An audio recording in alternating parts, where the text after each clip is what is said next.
warahmatullahi wabarakatuh. Bismillah, alhamdulillah. Alhamdulillahi ma fis samawat walhamdulillahi ma fil ard walhamdulillahi ma fi bainahuma. Alhamdulillahilladzi hada wa ma kunna linahtadiya laula an hadanallah. Asyhadu an la ilaha illallah wahdahu la syarikalah wa asyhadu anna Muhammadan abduhu wa rasuluh la nabiyya ba'dah amma ba'dah. A'udzu billahi minasyaitonir rajim. Bismillahirrahmanirrahim. Ya ayyuhalladzina amanu taqullaha wa kunu ma'as shadiqin. Amma ba'd. Para sahabat saya, salikin, jamaah, para kolega saya, dan tentu saya izin kepada guru-guru, para alim, para ulama untuk bisa menyampaikan kitab Ayyuhal Walad. Namun demikian mari kita bersyukur alhamdulillahirabbil alamin atas segala semua nikmat dan karunia anugerahnya yang diberikan kepada kita. Sholawat serta salam mari kita juga sampaikan pada junjungan kita, Allahumma shalli ala sayyidina Muhammad wa ala alihi washabihi wa barik wa sallim wa ashabi. Para salikin jamaah semua yang saya hormati, kita pada tahap larangan keempat dari apa yang diarahkan oleh Imam Ghazali. Beliau mengarahkan di dalam kitab ini adalah 4 larangan, ya, kemudian 4 anjuran, ya, selain juga hal-hal yang lain menyangkut tentang 4 hal yang wajib ditempuh orang yang menuju Allah. Ini sebab 4 ya. Nah, yang keempat ini yang setelah kita ketika bicara tentang jangan terlalu dekat dengan pemerintah, tentu ini di zaman modern tidak begitu laku ya, tapi kita bahas saja. Nah, yang keempat para salikin, ayyuhal walad warrabi'u a'udzubillahi minasyaitonir rajim wa qala al-mu'allif fi hadzal kitab wa nabihima bi ulumiha fid darain amin ya rabbal alamin. Mimma tad'ul alla tadbala syai'an min ata'il umara'i wa tahayahum wa in alimta annaha minal halal. Para salikin, kita diingatkan mimma, sebagian dari yang engkau tadak, yang harus engkau tinggalkan. Apa? Allah takbala syai'an min ata'il umara wa hadayahum.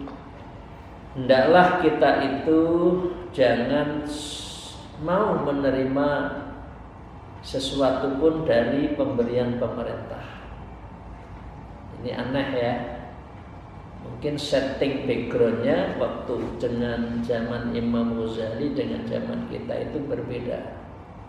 Imam Ghazali itu di ujungnya umur akhirnya itu beliau ada di, insya Allah ada di Palestina, di Masjidil Aqsa.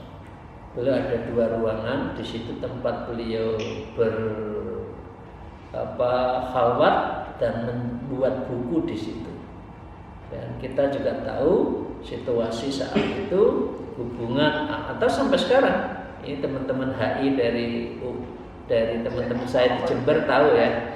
Jadi bagaimana hubungan Palestina dengan Israel ya, itu sampai sekarang tidak pernah tuntas. Karena itu beliau nulis seperti ini, yaitu apa? Allah takbala syai'an ata'il amara. Jangan engkau mau diberi oleh pemerintah, ya. Wahadayahum, dan hadiah-hadiah itu enggak boleh. Sebaiknya kamu hindari. Ya. Mengapa? Wa in alimta annaha minal halal, meskipun hadiah itu pemerintah itu halal, tapi oleh Imam Ghazali sebaiknya jangan. Nah, dalam seperti ini, li'anna tam'a minhum yufsiduddin. Orang yang suka diberi hadiah oleh pemerintah, diberi oleh umara, oleh sultan, ini mereka menginginkan ya dari mereka itu apa? Yufsiduddin, untuk melemahkan mafsadah, ya, untuk membuat situasi yang tidak manfaat, mafsadahnya itu lebih banyak untuk apa? Agama. Jadi logikanya begini para sahabat saya, orang yang selalu diberi oleh pemerintah, gimana mau mengkritik? Gimana mau memberikan nasihat? Loh, setiap hari kita ini dikasih hadiah. Lama-lama ini lidah kita itu seperti ditali karet sehingga nggak bisa ngomong. Lah, ini tidak sejalan dan ini tidak diperkenankan karena memang manusia itu tugasnya adalah memberikan nasihat kepada pemerintah. Maaf, disebutkan tadi wa in alamta annaha minal halal. Meskipun hadiah yang diberikan oleh mereka itu adalah halal. Saya ingin tanya Bapak sekalian dan kita introspeksi ya. Kira-kira sekarang ini banyak enggak para ulama atau kita dan sebagainya diberi hadiah oleh ulama? Tahu ulama itu sesungguhnya hadiahnya itu ada maksud menjelang pilkada, menjelang pemerintah maksudnya ya pilkada itu, kemudian ada maksud mau mencalonkan diri. Kira-kira bertanya enggak Bapak Ibu saudara kita itu, Pak, Bapak memberi ini niatnya apa ya? Untuk apa? Kalau niatnya untuk agar saya mencoblos Bapak, sebaiknya jangan. Kira-kira ada enggak ya seperti ini? Rupanya kok nggak ada ya. Sekarang itu NPWP nomor piro wani piro. Padahal menurut ini halal saja suruh nanya maksudnya apa. Ya. Nah di sini mengapa dilarang menerima hadiah? Ya tugasnya pemerintah itu melayani umat. Tasarruful imam ala ra'iyah manutum bil maslahah. Ya tugasnya Anda itu melayani saya, nggak usah nyogok-nyogok, nggak usah memberi hadiah-hadiah. Buat saja program pemerintah melalui APBN, APBD yang mensejahterakan rakyat, yang memberikan maslahat pada rakyat. Tadi tugasnya itu hanya tasarruful imam, kebijakan imam ala ra'iyah kepada yang dipimpin, kepada rakyat itu manutul maslahat, hanya semata-mata ditujukan untuk kemaslahatan, bukan untuk tanda petik mengikat, tak sumbang ya biar begini. Padahal uangnya uang APBN juga, uang APBD juga. Karena itu mengapa sering kita lihat ada namanya bansos, bantuan sosial. Padahal itu APBD, APBN seakan-akan bupatinya, seakan-akan menterinya, termasuk presidennya sangat dermawan kepada rakyatnya, tapi bukan uangnya sendiri. Nah, nggak begitu. Pemerintah itu yang penting membuat kebijakannya adalah untuk mensejahterakan rakyatnya, memberikan manfaat, ya, maslahat, itu yang penting. Nah, ini ya. Jadi mungkin ini backgroundnya berbeda ya, zaman di Imam Ghazali dengan kita. Tapi kita ambil nilainya jangan terlalu dekat kepada orang yang diberi. Orang kalau diberi biasanya itu sudah kehilangan akal budinya. Yaitu ya. Saya lanjutkan, li'annahu yatawalladu minhul madahanah, karena biasanya akan terlahir sikap, ya maaf ya, orang kalau sudah diberi biasanya menjilat. Di sini disebut mudahanah. Jadi orang kalau diberi, ya kemudian kita senang dengan yang diberi, maka kita seringkali menjilat. Padahal orang itu tidak boleh menjilat pada orang lain, termasuk pemerintah.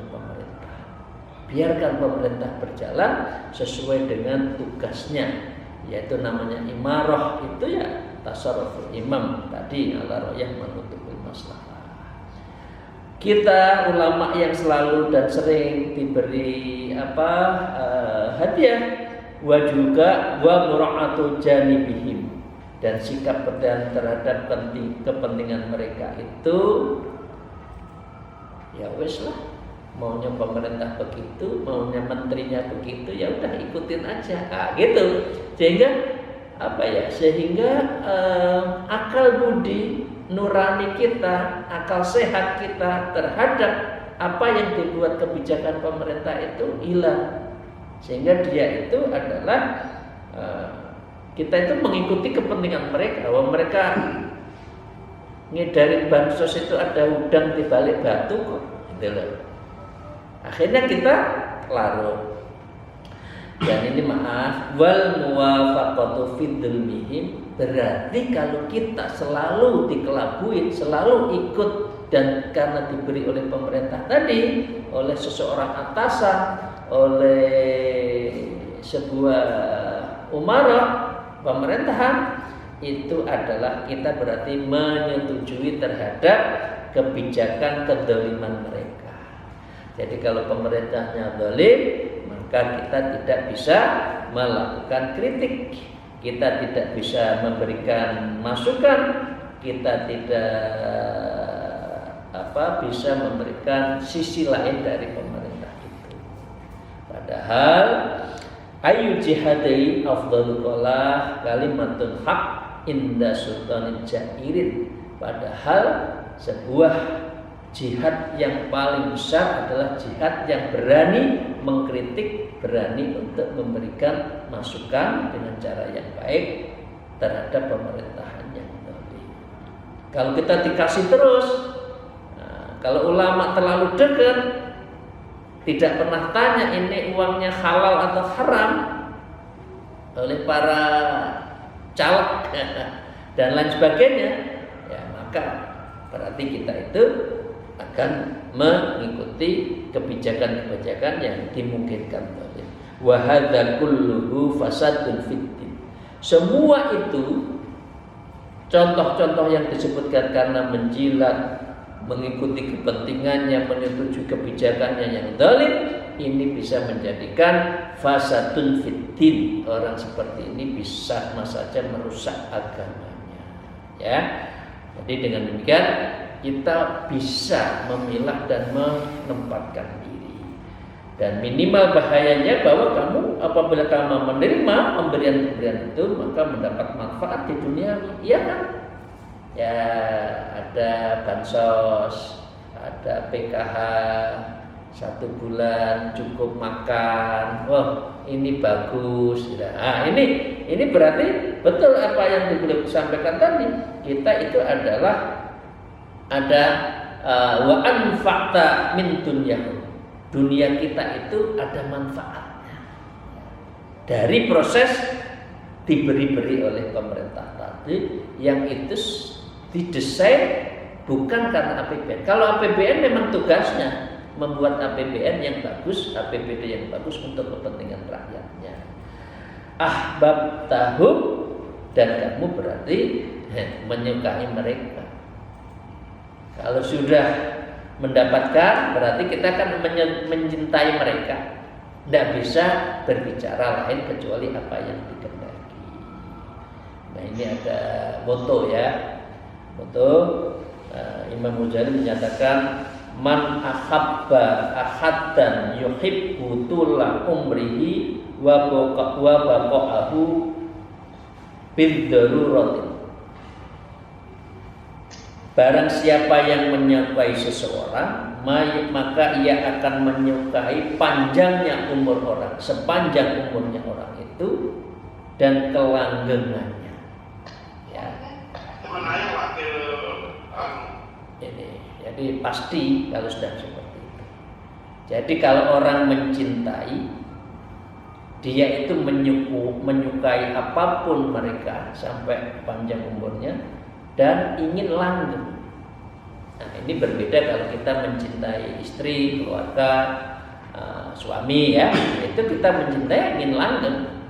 Tapi kalau dalam proses transaksional seperti ini, berarti kita akan terikat hubungan terus. Nah, pertanyaannya, di dalam sikap menyukai kelanggengan seperti orang itu, apalagi naudzubillah orangnya zalim, berarti kamu itu sama saja ikut mendolimi.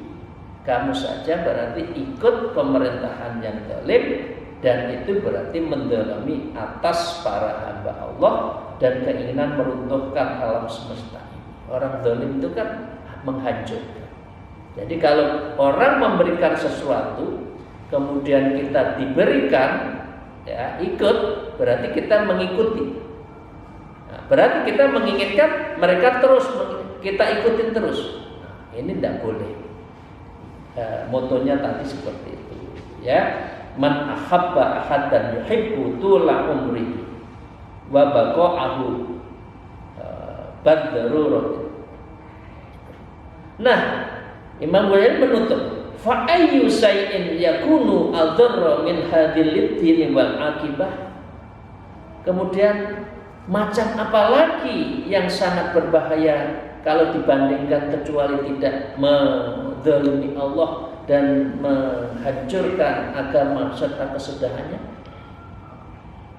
Jadi awalnya senang Bapak Ibu sekalian diberi senang, tapi sesungguhnya ini adalah mengikatkan diri pada kebijakannya yang tidak sejalan dengan agama.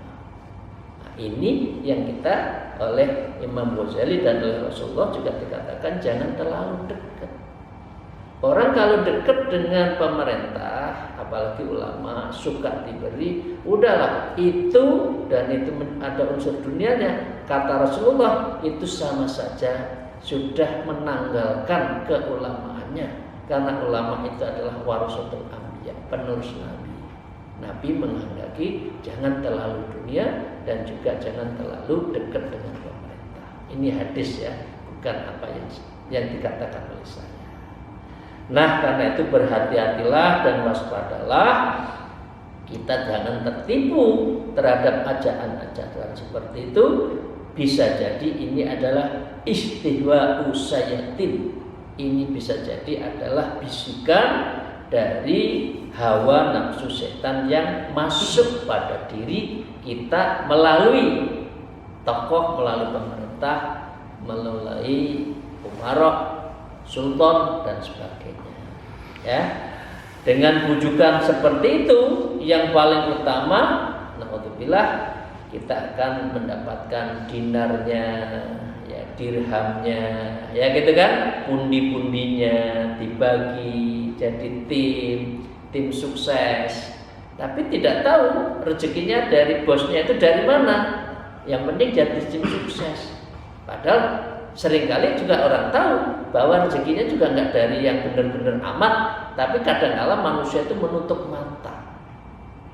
Maaf ya Bapak Ibu sekalian ya, ini ya kita udah umur sekian ya, sebaiknya memang rezeki yang syubhat jangan deh. Itu sangat mempengaruhi terhadap kegesitan kita beribadah. Nanti aras-arasan loh kalau enggak. Kalau rezekinya syubhat itu ibadah aras-arasan, sholat malam bangun ndak ada berat. Nah karena itu menurut Imam Ghazali kita jangan seperti itu. Nah dengan demikian wa tufarriquhuma bainal fuqara wal masakin. Ini maaf ya, mereka juga mengatakan ini ada uang, tolong bagi-bagi kepada masyarakat setempat. Bilang nanti kalau pada momen A, B, C, D nyoblosnya ini ya, uangnya dari mereka dikasih. Wa tufarriquha bainal fuqara wal masakin, dibagikan kepada orang fakir dan orang miskin, tapi ada udang di balik batu. Nah, ini berarti tidak boleh ya. Fa innahum yunfikuna fil fisqi wal ma'siyah, karena sesungguhnya mereka itu sering membelanjakan ya ada unsur fasik dan maksiat. Ini dalam banget Imam Ghazali diingatkan pada kita agar tidak terlalu mengikuti, apalagi ada unsur uangnya, ada rupiahnya ini ya, ada cuannya, ini bisa bahaya. Nah, ini ya. Nah, ini kan ini maaf izin biasanya ya itulah bansos ya, dan program-program yang lain. Nah, dengan demikian beliau menyatakan, Imam Ghazali menyatakan bahwa infaquka ala du'afa'in nas khairum min infaqihim. Dahlah kamu punya uang berapa, infakkan sendiri, itu lebih baik. Tidak usah pura-pura kita itu jadi dermawan, uangnya dari tokoh, uangnya dari pemerintah, kemudian kita ikut membagi-bagi. Itu menurut Imam Ghazali, wa infaquka ala du'afa'in nas khairun min infaqihim. Apa yang kita sedekahkan sendiri yang sedikit, walaupun sedikit, itu lebih baik daripada kita pura-pura jadi sinterklas yang itu ada tujuannya. Maaf ya, ini Imam Ghazali ya. Jadi kita lebih baik apa yang ada saja dalam diri kita, semampunya kita tasarufkan, kita belanjakan menurut kemampuan kita. Punya Rp1, alhamdulillah. 1 juta, alhamdulillah. Yang penting tangan kita ringan memberikan. Khususnya Jumatan ya, Bapak sekalian ya, yang laki-laki. Jangan tahu di dalam dompetnya itu ada warna hijau muda sampai yang merah, yang 2.000 sampai 100.000, tapi yang dicari yang 5.000, yang 100, yang 10.000 yang mana ya, warnanya yang mana? Tangan itu ngambil di saku itu sambil nyari yang 10.000. Cari aja yang paling besar 100.000, cemplung. Nah, ya minimal 50, 20.000. Nah, ini lebih baik daripada kita ini ada sumbangan dari Pak ini, tokoh ini, tolong diterima. Oh, itu enggak. Itu enggak ada nilainya menurut kitab ini. Ya. Fa innal la'ina qad qata'a a'naku katsiran minan nas bihadhil waswas. Maka sesungguhnya ini cara setan untuk ini maaf ya kasar ya, qata'a a'naku. Ini dengan cara memberi hadiah ini sama saja cara setan untuk memenggal leher kita. Ini kasar. Tapi bagus loh ini kitab ini. Jadi kalau kita selalu diberi hadiah, itu sama saja di dalam hadiah itu ada namanya pisau yang tajam untuk memenggal leher kita. Kan? Dan kita gimana mau ngomong, leher kita sudah putus kok karena disogok, karena diberi tadi kok. Nah, ini cara setan memenggal leher kita. Nah, cara setan mengganggu, beliau mengatakan baca di dalam fi ihya'i ulumuddin fatlubuhu. Maka carilah di buku kita Ihya. Nah, pada saatnya ya kita kalau sudah hati kita kosong itu baru ngaji kitab Ihya ya, insyaallah. Nah, ini yang Bapak Ibu sekalian, yang larangan terakhir. Nah, sekarang anjuran. Wa qala al-mu'allif fi hadzal kitab wa nafila bi ulumnya fid darain amin ya rabbal alamin.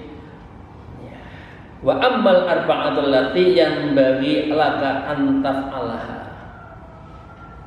Ada 4 perkara yang sepatutnya kamu harus kerjakan.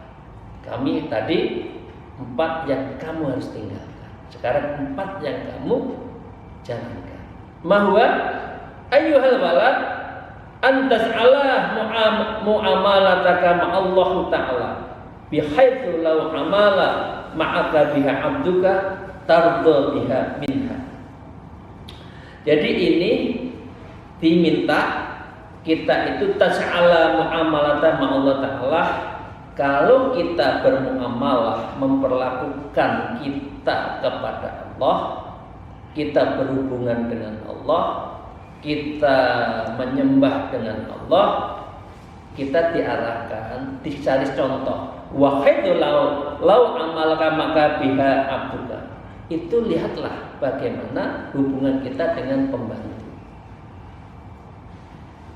Nah, Kira-kira kalau kita minta pembantu tolong ambilkan air minum yang hangat, nggak mau.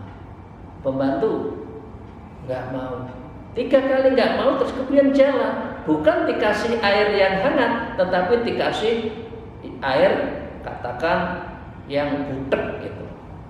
Kira-kira kita itu tersinggung nggak seperti itu?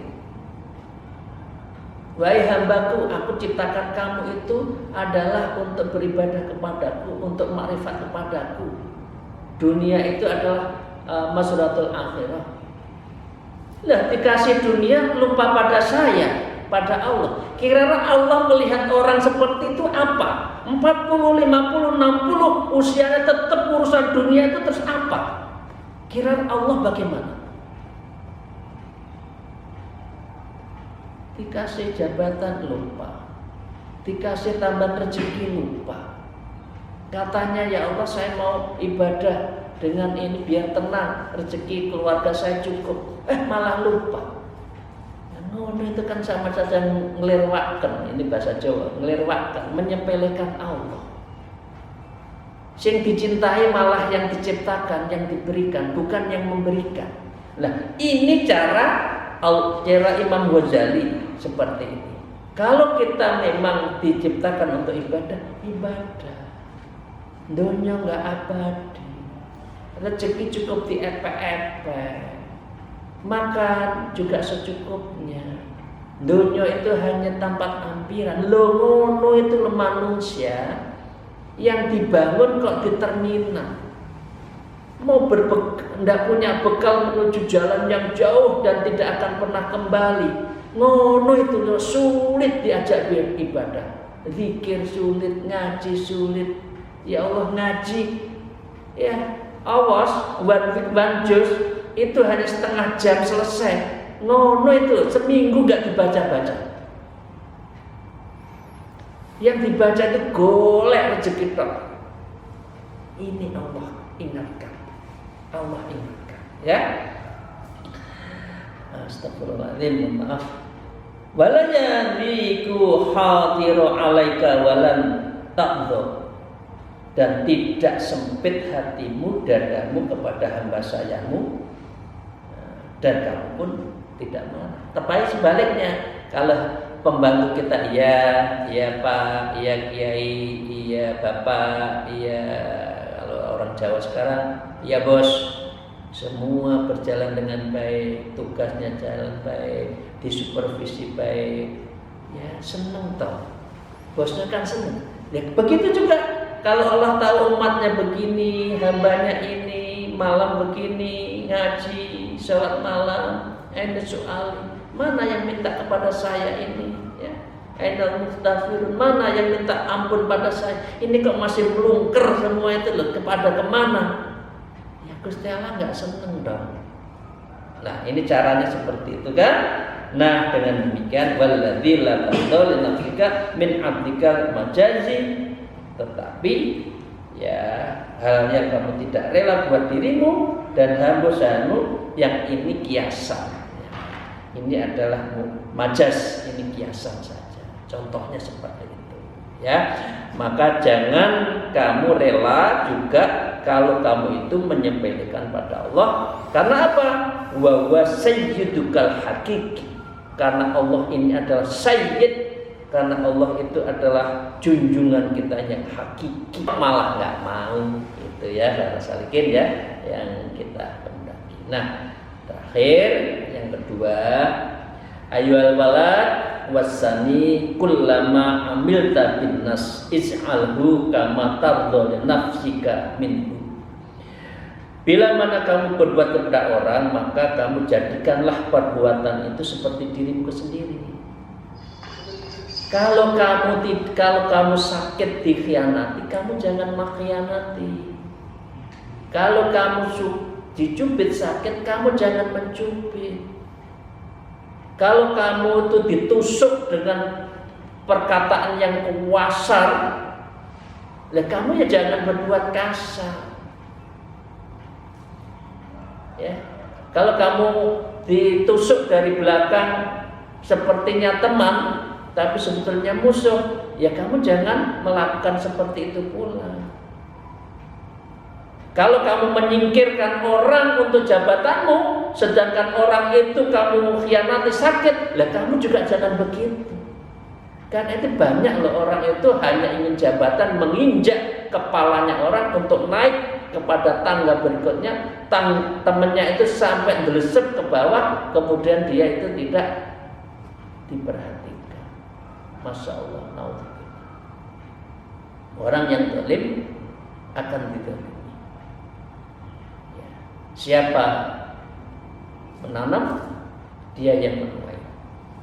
Siapa yang menabur angin, dia yang akan menerima badai. Tidak di sini, di akhirat. Hati-hati cari rezeki. Hati-hati jangan menyakiti teman, jangan menfitnah teman, jangan ngikut teman karena hanya ingin jabatan itu. Jabatan kita berikan sesuai dengan yang Allah berikan. Ini banyak ya dunia seperti ini. Allah marah terhadap orang-orang seperti ini. Ya. Li'annahu la yakmulu imanun 'abdin hatta yuhibbu li sa'irin nas ma yuhibbu li nafsihi. Karena beliau menukil hadisnya Rasulullah, karena sesungguhnya tidak akan sempurna iman seseorang, la yakmulu imanan 'abdin hatta yuhibbu li sa'irin nas, hingga ia menyukai untuk manusia lainnya ma yuhibbu li nafsi, sebagaimana dia mencintai diri sendiri. Bapak Ibu sekalian, itu saja ya hari ini. 2. 1 ya, mengakhiri jangan mau diberikan hadiah-hadiah oleh pemerintah, khususnya para ulama. Sekarang itu dulu ya, sampai sekarang itu kan banyak kan naik haji pun abidin atas biaya dinas, padahal bukan ASN minta dibiayai. Oh, ini nggak boleh. Maaf, naudzubillah. Saya mohon maaf kalau apa yang saya sampaikan tidak benar. Ya. Salah ya. Kemudian macam-macam lah caranya agar diberi upah, diberi bisyarah oleh pemerintah. Nah, itu yang terakhir. Yang kedua tadi, yang pertama adalah hendaknya kamu mengabdi pada Allah total, seperti halnya kamu menghendaki pembantumu itu juga mengabdi total. Yang kedua, jangan pernah menyakiti orang lain selama engkau juga tidak mau disakiti, dan berbuatlah yang kau sukai seperti disukai juga kepada orang lain. Jangan sebaliknya, kalau orang lain boleh disakiti tapi orang lain tidak boleh menyakiti diri sendiri, itu enggak adil. Padahal Allah itu maha adil. Demikian, terima kasih para salikin, sahabat saya. Mohon maaf atas segala kekurangan saya, kesalahan saya, khususnya apa yang saya sampaikan keras tadi, semata-mata ini menerjemahkan dari kitab ini. Semoga Allah meridhoi dan memberkahi kita semua. Alhamdulillah, wallahu muwaffiq ila aqwamit thariq. Wassalamualaikum warahmatullahi wabarakatuh.